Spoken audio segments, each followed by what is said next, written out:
છોટાઉદેપુરના હાફેશ્વર ગામમાં બાળકો બોટથી શાળાએ જવા મજબૂર બન્યા છે। ક્વાંટ તાલુકાના હાફેશ્વર ગામમાં આઝાદીના વર્ષો પછી પણ પાકા રોડ રસ્તા નથી। ચોમાસામાં હાફેશ્વરના કોતરોમાં પાણી આવી જતા કિનારા પર રહેતા વિદ્યાર્થીઓ બોટ મારફતે શાળામાં જાય છે। હાફેશ્વર ગામમાં મુખ્ય રસ્તા સુધી ડામર રસ્તો છે, પરંતુ આદિવાસી સમાજના લોકોની ડુંગરની તળેટી વચ્ચે રસ્તા નથી। સ્થાનિક લોકોએ આ મામલે તાત્કાલિક નિવારણ લાવવા રજૂઆત કરી છે।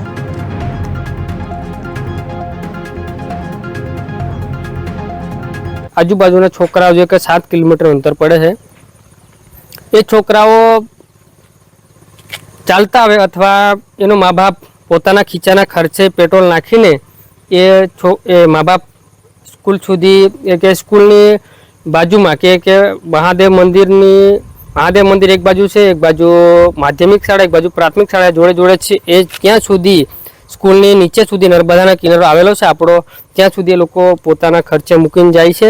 बेसीने जईए छे 4 महीना सुधी अने अमारे नावडीमां बेसीने जवानुं होय छे। बोटनी अंदर बेसीने जईए तो मगर नावडी उथलाईने दे एनी बीक होय, अमारी जाननुं जोखम होय छे। दररोज अमे 9 जण जईए छे, आजे 3 जण गया हता अने सरकार अमने नावडी आपे